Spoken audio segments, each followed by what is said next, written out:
സ്വന്തം മകനെ ട്രോമയിലേക്ക് തള്ളിവിടാൻ സാധ്യതയുള്ള ഒരു കാര്യമാണ് അഭിലാഷ് കഴിഞ്ഞ ദിവസം യൂട്യൂബിൽ വന്നിരുന്ന് പറഞ്ഞു. എന്താ രാമേന്ദ്ര പ്രശ്നം? ഒരു കാര്യം ചോദിച്ചോട്ടെ, ചേട്ടന്റെ കാല് പോലെ മോന്റെയും കാലിന് എന്തെങ്കിലും കുഴപ്പമുണ്ടോ? ഒന്നും തോന്നല്ലേ, കണ്ടപ്പോ ചോദിച്ചതാ.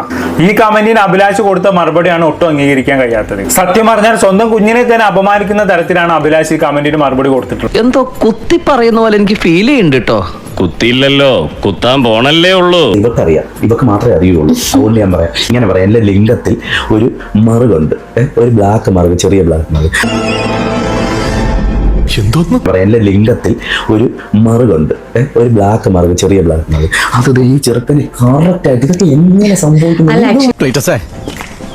നിനക്കിതെങ്ങനെ സാധിക്കുന്നതാവോ എന്ന് ഞാൻ ചോദിക്കുന്നില്ല, പക്ഷെ നിന്റെ അപ്പനിതെങ്ങനെ സാധിച്ചെടുത്തടാ? കമന്റിൽ ചോദിച്ച കാര്യം മോശം തന്നെയാണ്. അച്ഛനെ പോലെ തന്നെ മകനും കാലിന് എന്തെങ്കിലും കുഴപ്പമുണ്ടോ എന്നുള്ള ചോദ്യത്തിന് ആവശ്യം തന്നെ ഇവിടെ ഇല്ല. ഇത്തരത്തിലുള്ള കമന്റ്സ് ഇടുന്നത് തീർത്തും മോശമായ കാര്യം തന്നെയാണ്. എടാ, മനുഷ്യനായ സാമാന്യ ബോധം വേണം.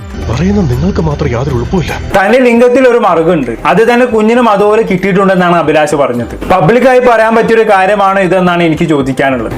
നിന്നെ ആദ്യം കണ്ടപ്പോ തന്നെ എനിക്ക് മനസ്സിലായതാ, നീ വെറും കൂതറയല്ല, ലോക കൂതറയാണ്. അതായത് അച്ഛന് കാലിന് കുഴപ്പമുണ്ടെങ്കിലും മകനും കുഴപ്പമുണ്ടാവണം, എന്നാൽ ഈ കുഞ്ഞ് അഭിലാഷിന്റേതാണെന്ന് പറയാൻ പറ്റുകയുള്ളൂ എന്നാണ് കമന്റ് ഇട്ട ആൾ ഉദ്ദേശിച്ചത് എന്ന് അഭിലാഷ് വിചാരിച്ചെന്ന് തോന്നുന്നു. അതുകൊണ്ടാണല്ലോ ഇത് എന്റെ കുഞ്ഞാണെന്ന് തെളിയിക്കാൻ എന്നോണം എന്റെ ലിംഗത്തിലുള്ള മറുക് അവന്റെ ലിംഗത്തിലും ഉണ്ടെന്ന് ആവശ്യത്തോട് അഭിലാഷ് വിളിച്ചു പറഞ്ഞത്. എന്തോന്നാടോ ഇത്? എവിടെ നിന്ന് കിട്ടിയോടോ ഈ ഉണ്ടാക്കണേ? എന്റെ ലിംഗത്തിൽ ഒരു മറുകുണ്ട്, അതുപോലെ തന്നെ എന്റെ മകന്റെ ലിംഗത്തിലും ഉണ്ട് എന്ന് പറയുന്നതിലൂടെ സ്വന്തം മകനെ തന്നെയാണ് അഭിലാഷ് അപമാനിച്ചിരിക്കുന്നത്.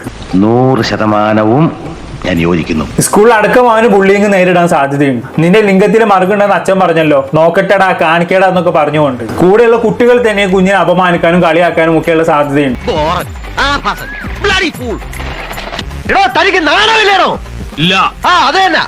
ഇതിപ്പോ എനിക്ക് ആൾക്കാരുടെ തോന്നുന്നു എന്റെ ചെറുക്കനും എനിക്കും ഉണ്ട്. കാണിച്ചു എനിക്ക് ഈ പറയുന്ന പോലെ സോഷ്യൽ മീഡിയ വഴി ഒന്നും കാണിക്കാൻ പറ്റൂല. എനിക്ക് എന്റെ ഈ പറയുന്ന പോലെ യൂട്യൂബ് സസ്പെൻഡ് ആയി പോയി ചിലപ്പോൾ ഞാൻ അങ്ങനെ കാണിച്ചു കഴിഞ്ഞാൽ. വയസ്സാം കാലത്ത് വല്ലാത്ത കഴപ്പാണല്ലേ. അപ്പൊ അതുകൊണ്ട് ആർക്കെങ്കിലും ഒക്കെ ഡൗട്ട് ഉണ്ടെങ്കിൽ, നിങ്ങൾക്ക് ആരെങ്കിലും ഉണ്ടെങ്കിൽ വീട്ടിലോട്ട് വന്നു കഴിഞ്ഞാൽ ഞാൻ കാണിച്ചു തരാം. അതിൽ ഫാമിലിയിലുള്ളവരാണെങ്കിലും ശരി, പുറത്തുനിന്നുള്ളവരാണെങ്കിലും ആരാണെങ്കിലും നമുക്ക് ആ ഒരു സൊല്യൂഷൻ ഉണ്ട്. വയസ്സുകാലത്ത് ഓരോരുത്തന്മാരുടെ ഓരോ പൂതികളെ എനിക്കതല്ല തലക്കോളം കിറക്കഞ്ഞ മനുഷ്യന്മാർ ഇങ്ങനെ കാണിച്ചു കൊടുക്കും. ഏറ്റവും മോശപ്പെട്ട ആളുകളാണ് ഇതുപോലെ വന്നിട്ട് ഇത് നിന്റെ കുഞ്ഞ് തന്നെയാണോടാ, നീ ബിഗ് ബോസിൽ പോയ സമയത്തിൽ അവള് പ്രഗ്നന്റ് ആയത് എന്നൊക്കെ ചോദിക്കുക. അങ്ങനെ ചോദിക്കുന്ന ഭൂമിക്ക് ഭാരമായിട്ട് ഊളുകൾക്ക് മറുപടി കൊടുക്കാനും അവർക്ക് മുന്നിൽ സ്വന്തം പിതൃത്വം തെളിയിക്കാനും നിന്നാൽ നമ്മൾ തന്നെ നാറുമെന്നല്ലാതെ വേറെ പ്രത്യേകിച്ച് കാര്യമൊന്നുമില്ല. ഞാൻ പറഞ്ഞല്ലോ ഒരു അബദ്ധം. അബദ്ധങ്ങളുടെ ഒരു ഘോഷയാത്ര തന്നെയാണല്ലോ നിന്റെ ജീവിതം. സംശയമുള്ളവർ എന്റെ വീട്ടിൽ വന്ന് സാമാനം പരിശോധിച്ചെന്നൊക്കെ പറയുന്നത് വളരെ ഇമ്മച്യൂർ ആയിട്ടുള്ള പരാമർശമായിട്ടാണ് എനിക്ക് തോന്നിയത്. അങ്ങനെ ആര് വന്നാലും അഭിലാഷ് തന്നെ ലിംഗം പുറത്തെടുത്ത് കാണിച്ചു കൊടുക്കും. എടാ നാറി, നിനക്ക് നാണമുണ്ടോ? അയ്യോ, എനിക്കിപ്പോ ബോധം പോകും. ഞാൻ പോകുന്നു. Bye bye. അയ്യോ, വഴി മാറി.